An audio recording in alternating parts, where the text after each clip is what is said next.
You know, it's easy for me sometimes to forget that when you're baptized as a child, you, in a sense, you didn't get to choose. Your parents chose for you, or somebody else, or your grandma pushed them into it. But the point is that it's not something you chose, and you have the chance of growing into the faith. You have a lot of options. The options there's 7.5 billion options in the world. The reason I bring this up is because of my background. We can look at it as you didn't really get a choice, or you can look at it that God chose you, because that's what happened. You didn't make the first move. God made the first move. For me, I could look at it and go, oh, I was searching. No, God made the first move. We talked about that when I was talking.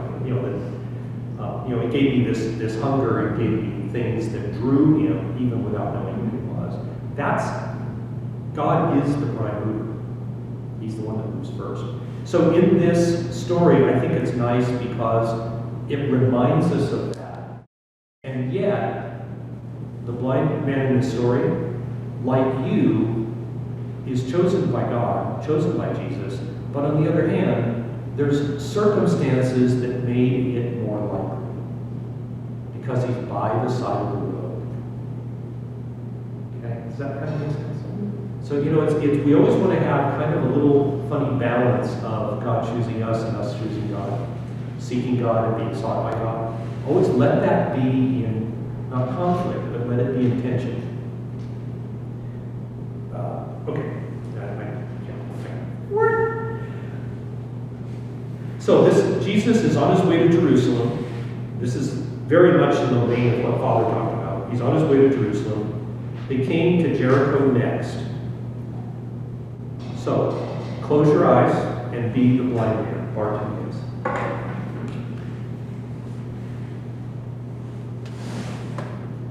Why are you in Jericho? Father just told us yesterday. Jericho was like the World Trade Center. Jericho was like New York City, San Francisco, big cities. That's where the money was. We don't know how long you've been blind, but you can decide for yourself. But feel the darkness, see the darkness. This is all you know, maybe for a long time, maybe your whole life.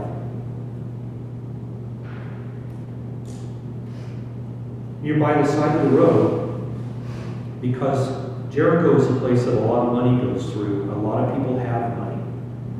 And it's a good place today. Like the homeless that we see today. They find the places where people have money.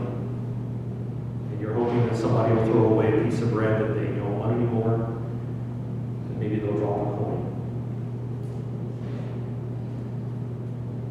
They came to Jericho next, and as he was leaving that place,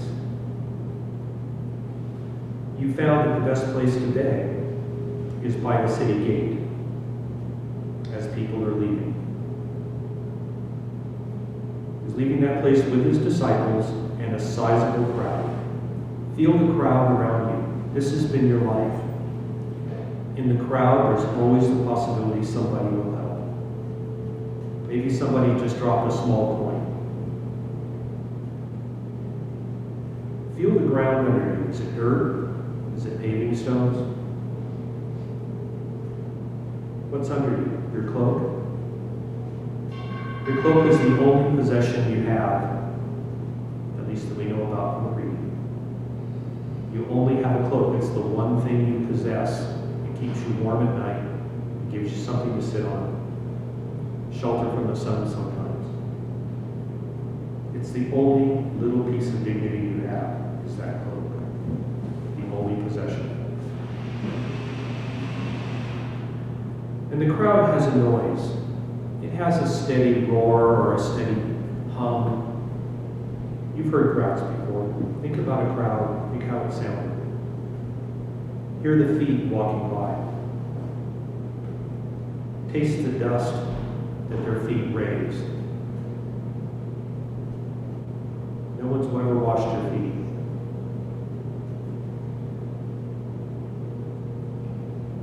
Smell the smell of the crowd.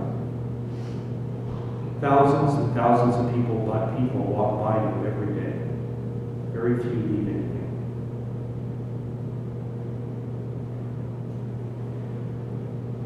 But then the sound of the crowd changes. There's something, it's louder. Far away, you hear people shouting.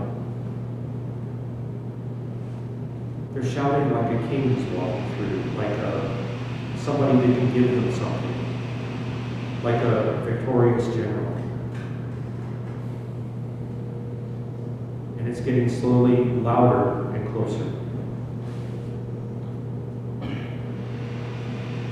And somewhere in all the talking and the shouting and all the noise of the crowd, you hear individuals saying a name, Jesus of Nazareth. And you can tell that the people that are shouting are trying to get his attention, and people are saying, he's here.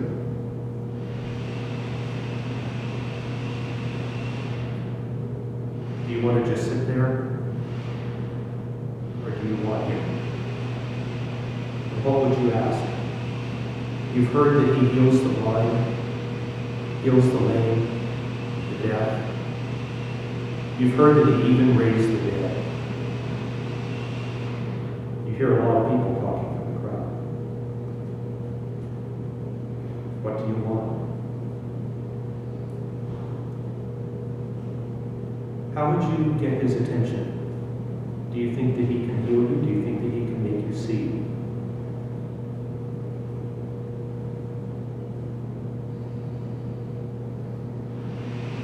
What's the right way to address him? Is he really the Messiah? Do you think he is?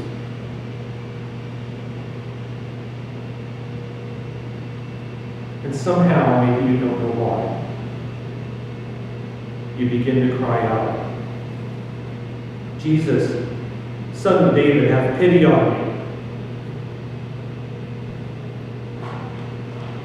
And you just think that maybe if you just keep doing it, maybe you can somehow get his attention, but the crowd is so loud. How will you make your voice heard? Jesus, Son of David, have pity on me. People tell you to shut up.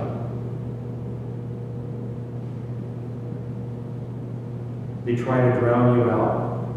Somebody kicks you.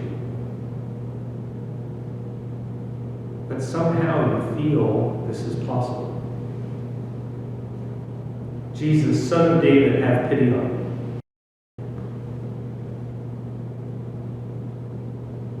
And then there's another change in the crowd, and they stop moving.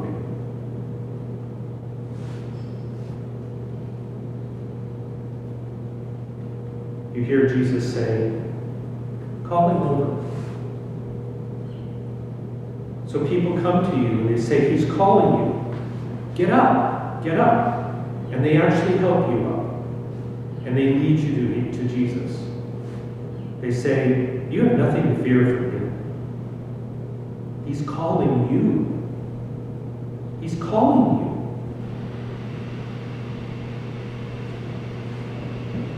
You get up and take your cloak. And then you just throw it aside. The only possession you have. And in the darkness, you're being led. And you hear a voice that says, what do you want me to do for you?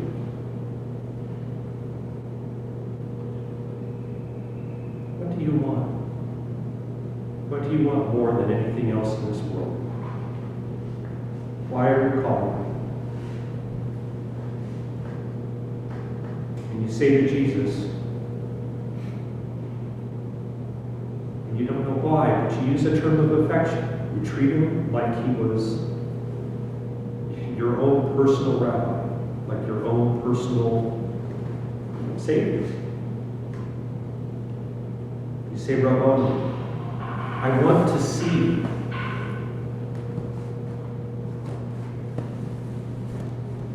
Jesus said in reply, be on your way, your faith has healed you. And you suddenly look And the face of Jesus is right in front of you, close up.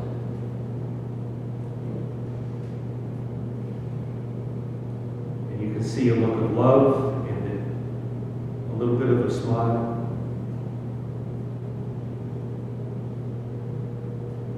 And the crowd starts to move on, and Jesus moves on.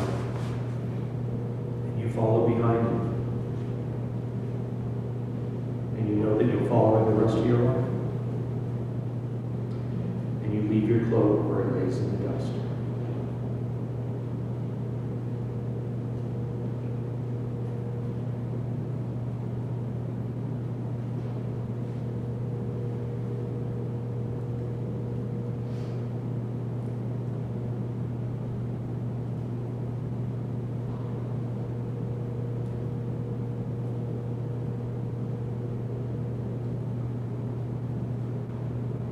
Thank you. You can open your eyes.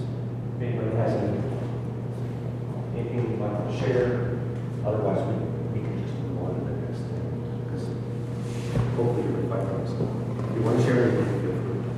No, I did get something. So he talks about the physical blindness,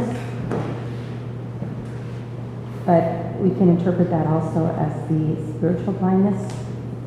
And you know, when you're lost and you're down at rock bottom and you keep getting hit and pushed aside even lower and lower, and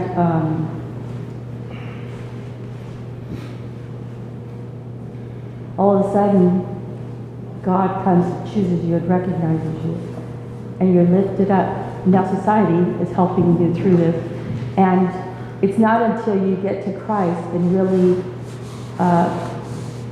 directly are with him, and I'm talking not physical, I'm saying soul, that clarity comes, and all of a sudden we have sight of truth and of God. And so as you were going through it, I saw that, but I saw it more at a not so much as a miracle or physical blindness, but that emptiness of the soul, and how once the blind man got to Christ, he actually saw again. He actually saw truth in Christ, and through him he was awoken. He woke up to his love and to the faith of. It's funny because I've never seen it like that, but that's how I interpreted it as you were.